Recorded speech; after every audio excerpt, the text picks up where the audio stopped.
ओम शांति। आज 27 जुलाई 2024 के बाबा के अनमोल मधुर महावाक्य सुनेंगे। आज की मुरली में बाबा कहे, तुम बच्चों को दो प्रकार से आमदनी होती है। एक है याद की यात्रा द्वारा आमदनी और दूसरी है कि ज्ञान का मनन चिंतन करते हुए अपने जीवन के अंदर ज्ञान रत्नों को धारण करने से भी आमदनी होती है। दुनिया के अंदर मनुष्य शास्त्र पढ़कर के क्षणिक सुख का अनुभव कर लेते हैं, लेकिन यहाँ ज्ञान रत्नों के माध्यम से तुम्हें सदाकाल का सुख प्राप्त होने लगता है। साथ ही साथ आज बाबा कहे, तुम्हें बाप समान बनना है।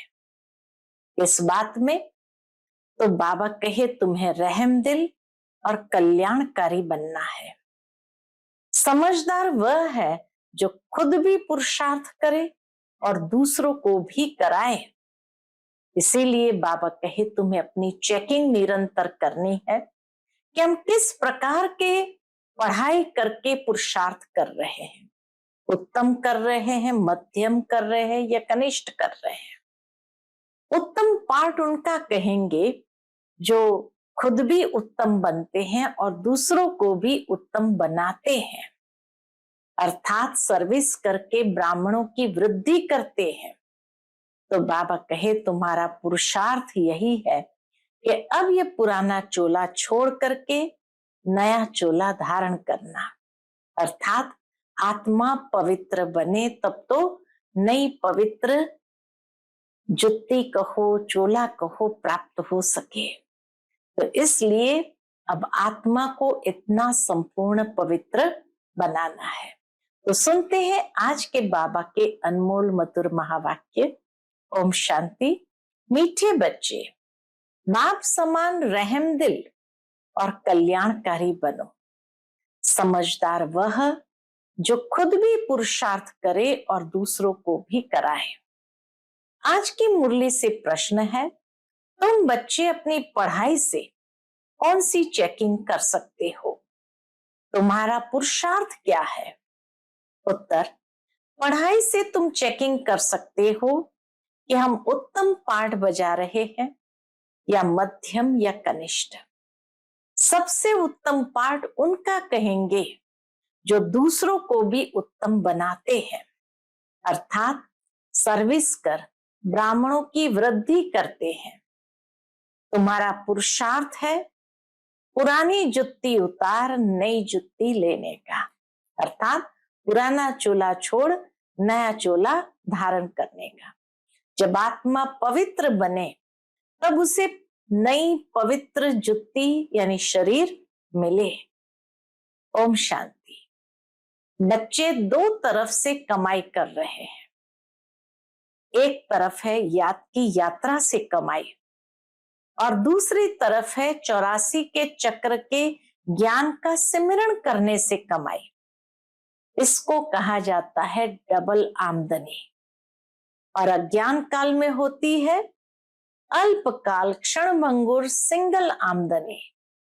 यह तुम्हारे याद की यात्रा की आमदनी बहुत बड़ी है। आयु भी बड़ी हो जाती है, पवित्र भी बनते हैं, सभी दुखों से छूट जाते हो। बहुत बड़ी आमदनी है।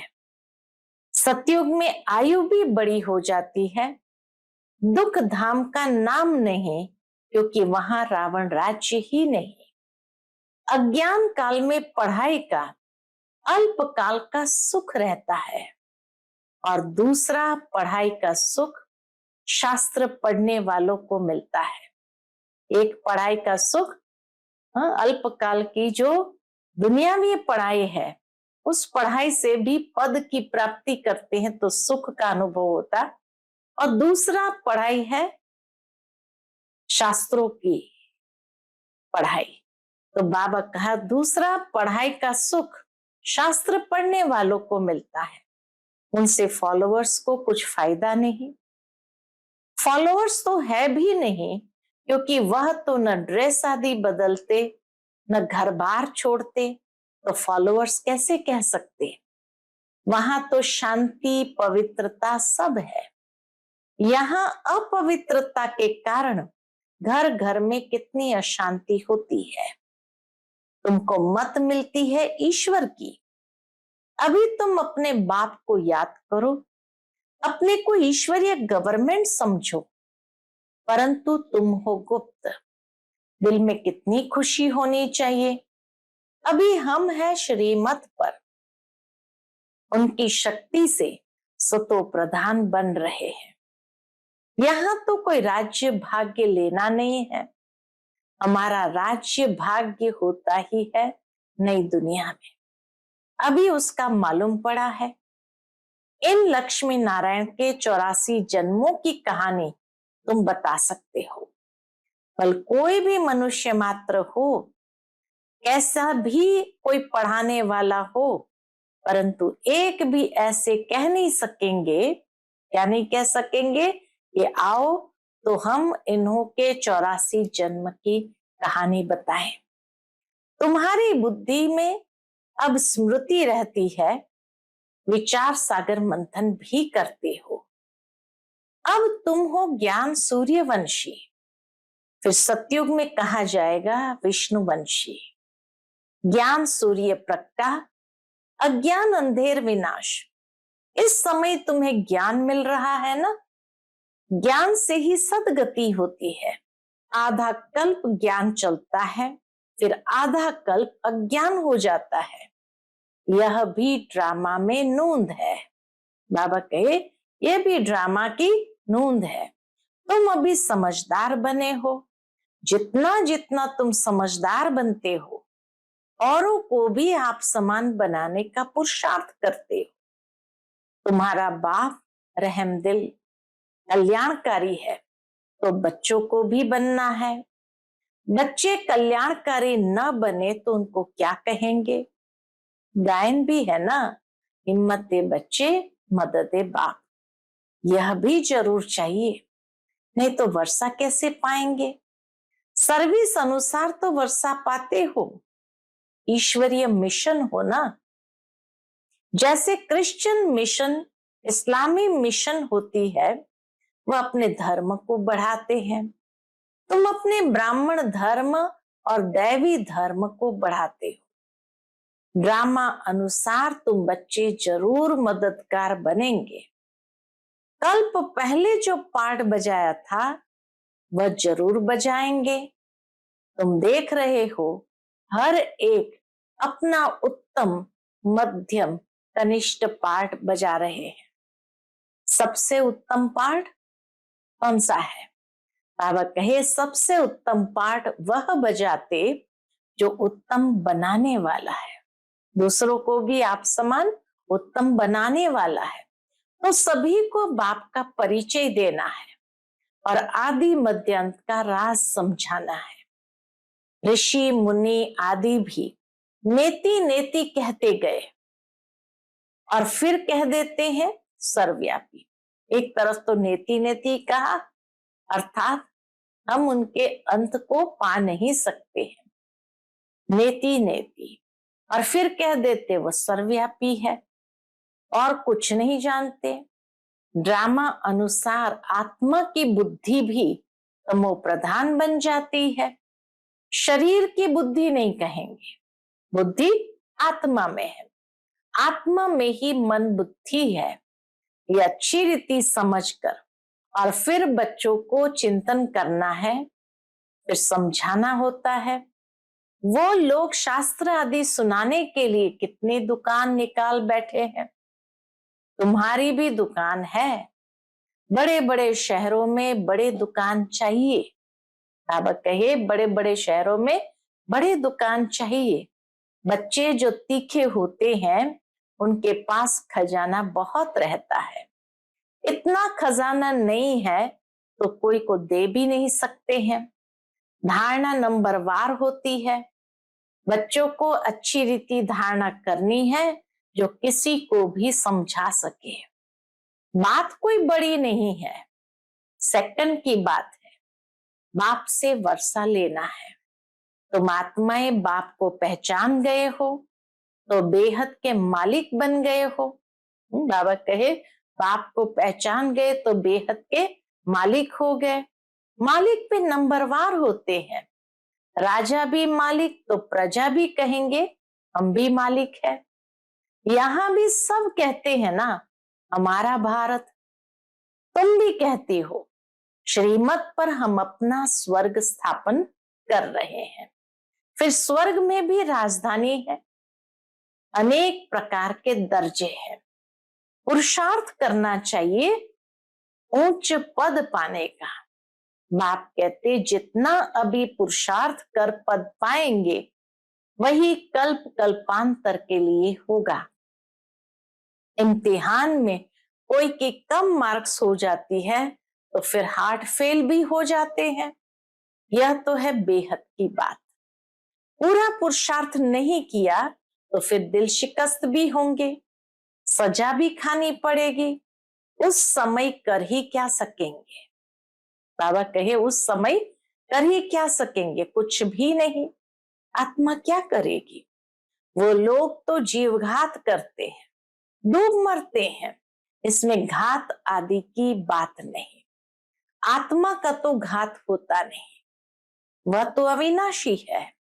बाकी शरीर का घात होता है जिससे तुम पाठ बजाते हैं। शरीर का घात हो सकता है जिससे तुम पाठ बजाते हो। अभी तुम पुरुषार्थ करते हो, ये पुरानी जुत्ती उतार, हम नई दैवी जुत्ती ले लेवे। ये कौन कहते हैं? आत्मा। जैसे बच्चे कहते हैं ना हमको नया कपड़ा दो, हम आत्माओं को भी नया कपड़ा चाहिए। बाप कहते तुम्हारी आत्मा नई बने तो शरीर भी नया चाहिए, तब शोभा है। आत्मा के पवित्र होने से 5 तत्व भी नए बन जाते हैं। 5 तत्वों का ही शरीर बनता है। जब आत्मा सतो प्रधान है तो शरीर भी सतो प्रधान मिलता है। आत्मा तमो प्रधान तो शरीर भी तमो प्रधान। अब सारी दुनिया के पुतले तमो प्रधान है, सारी दुनिया के पुतले तमो प्रधान है। दिन प्रतिदिन दुनिया पुरानी होती जाती, गिरती जाती है। नए से पुरानी तो हर एक चीज होती है। पुरानी हो फिर डिस्ट्रॉय होती है, अर्थात खत्म हो जाती है। यह तो सारी सृष्टि का सवाल है। नई दुनिया को सतयुग, पुरानी दुनिया को कलयुग कहा जाता है। बाकी संगम युग का तो किसको भी पता नहीं है। तुम ही जानते हो ये पुरानी दुनिया बदलनी है। अब बेहद का बाप, जो बाप टीचर गुरु है, उनका फरमान है कि पावन बनो। काम जो महाशत्रु है उन पर जीत पहन जगत जीत बनो। जगत जीत अर्थात विष्णु वंशी बनो। बात एक ही है, इन अक्षरों का अर्थ तुम जानते हो। बच्चे जानते हैं हमको पढ़ाने वाला है कौन? हमको पढ़ाने वाला है बाप। पहले तो ये पक्का निश्चय चाहिए। बच्चा बड़ा होता है तो बाप को याद करना पड़े, फिर टीचर को, फिर गुरु को याद करना पड़े। भिन्न भिन्न समय पर तीनों को याद करेंगे। यहाँ तो तुमको तीनों ही इकट्ठे एक ही टाइम मिले हैं। बाप टीचर गुरु एक ही है। वो लोग तो वानप्रस्थ का भी अर्थ नहीं समझते। वानप्रस्थ में जाना है इसीलिए समझते गुरु करना चाहिए। 60 वर्ष के बाद गुरु करते हैं, यह कायदा अभी ही निकला है। बाप कहते इनके बहुत जन्म के अंत में वानप्रस्थ अवस्था में मैं इनका सतगुरु बनता हूं।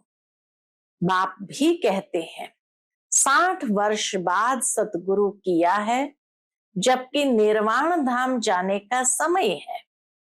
बाप आते ही है सबको निर्वाण धाम में ले जाने। मुक्ति धाम जाकर फिर पाठ बजाने के लिए आना है। वानप्रस्थ अवस्था तो बहुतों की होती है, फिर गुरु करते हैं। आजकल तो क्या हो गया फैशन, आजकल तो छोटा बच्चा हुआ उनको भी गुरु करा देते हैं, फिर गुरु को दक्षिणा मिल जाएगी।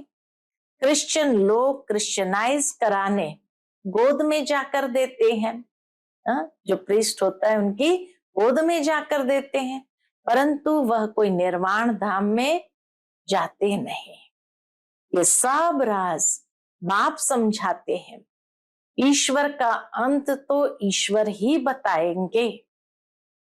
शुरू से लेकर बतलाते आए हैं, अपना अंत भी देते हैं और सृष्टि का ज्ञान भी देते हैं। ईश्वर खुद आकर क्या करते हैं, आदि सनातन देवी देवता अर्थात स्वर्ग की स्थापना करते हैं। इनका नाम भारत ही चला आता है। गीता में सिर्फ श्री कृष्ण का नाम डाल फिर रोला कर दिया है। यह भी ड्रामा है, हार और जीत का खेल है। इसमें हार जीत कैसे होती है, ये बाप बिगर कोई बतला न सके। ये लक्ष्मी नारायण भी नहीं जानते कि हमको फिर हार खानी है।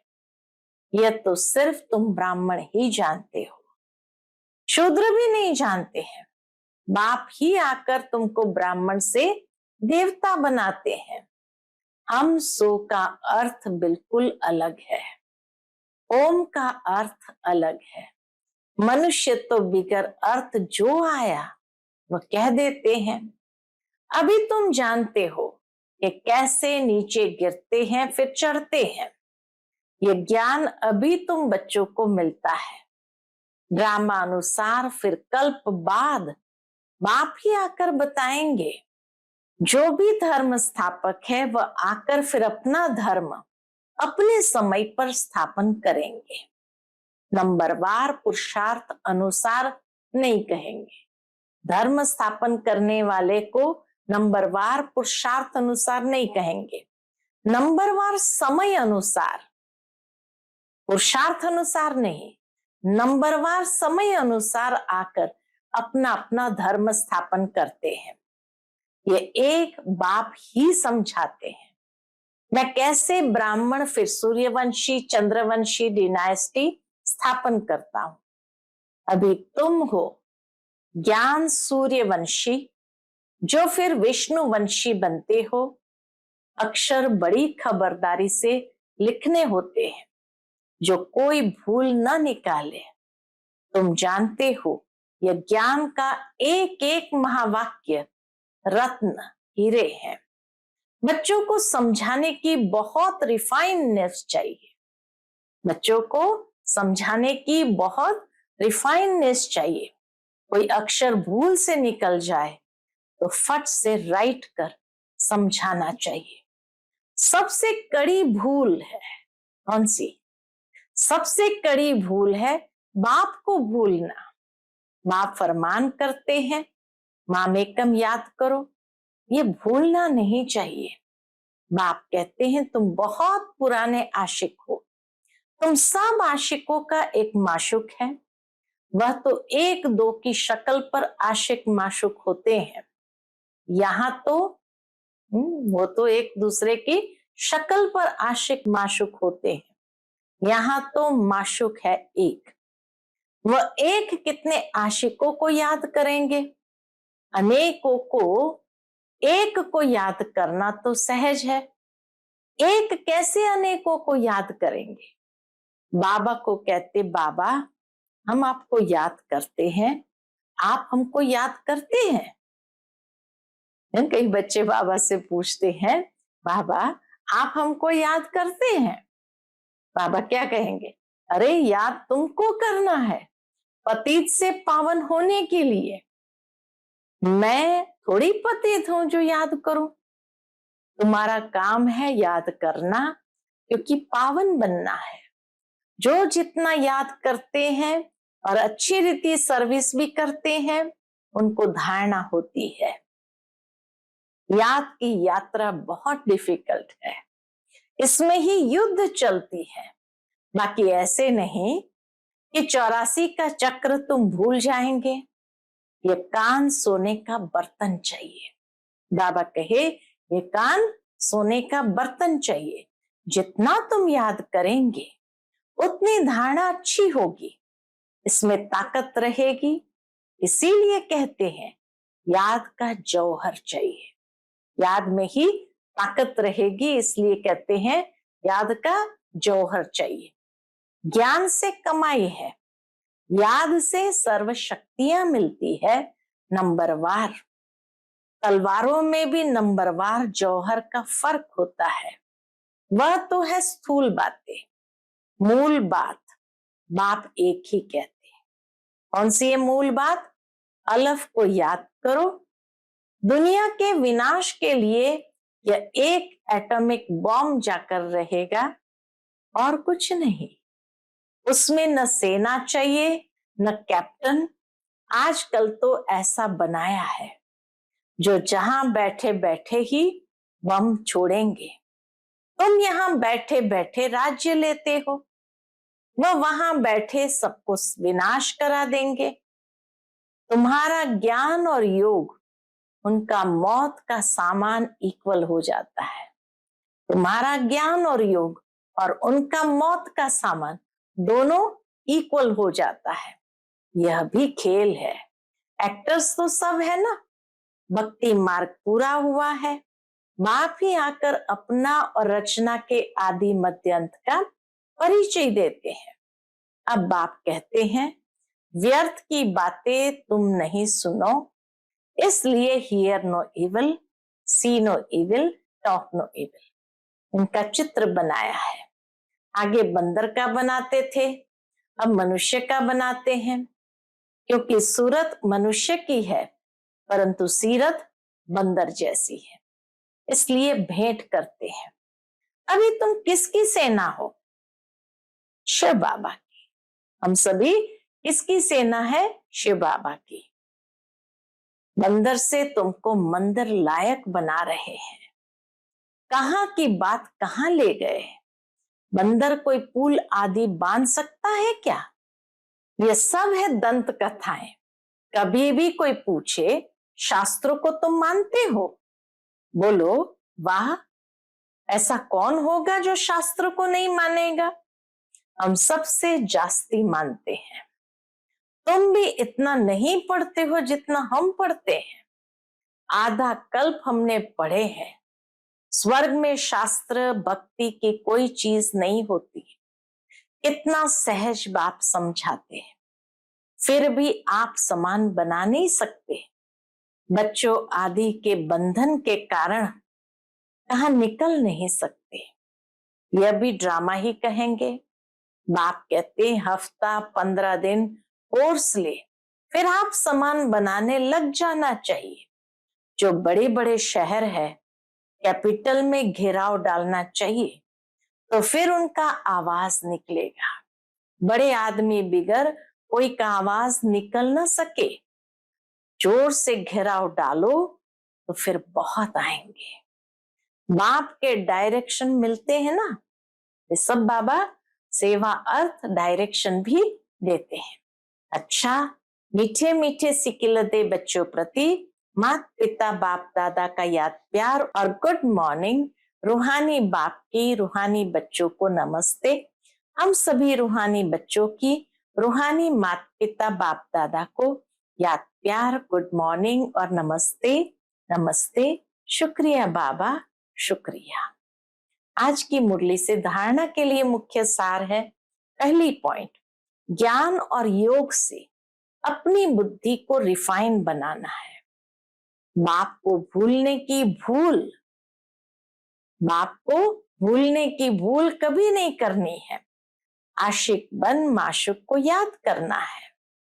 दूसरी पॉइंट, बंधन मुक्त बन आप समान बनाने की सेवा करनी है। ऊंच पद पाने का पुरुषार्थ करना है। पुरुषार्थ में कभी दिल शिकस्त नहीं बनना है। आज का बाप दादा का मधुर वरदान हम बच्चों के प्रति है। 1 मिनट की एकाग्र स्थिति द्वारा शक्तिशाली अनुभव कराने वाले एकांतवासी भव। 1 मिनट की एकाग्र स्थिति द्वारा शक्तिशाली अनुभव कराने वाले एकांतवासी भव। एकांतवासी बनना अर्थात कोई भी एक शक्तिशाली स्थिति में स्थित होना। चाहे बीज रूप स्थिति में स्थित हो जाओ, चाहे लाइट हाउस की स्थिति में स्थित हो जाओ, चाहे बीज रूप स्थिति में स्थित हो जाओ, चाहे लाइट हाउस की स्थिति में स्थित हो, विश्व को लाइट दो, चाहे फरिश्तेपन की स्थिति द्वारा औरों को अव्यक्त स्थिति का अनुभव कराओ। 1 सेकंड व 1 मिनट भी अगर इस स्थिति में एकाग्र हो, स्थित हो जाओ, तो स्वयं को और अन्य आत्माओं को बहुत लाभ दे सकते हो। सिर्फ इसकी प्रैक्टिस चाहिए। आज का स्लोगन है, ब्रह्मचारी वह है जिसके हर संकल्प, हर बोल में पवित्रता के वाइब्रेशन समाया हुआ है। ब्रह्मचारी वह है जिसके हर संकल्प, हर बोल में पवित्रता का वाइब्रेशन समाया हुआ है। अच्छा, ओम शांति।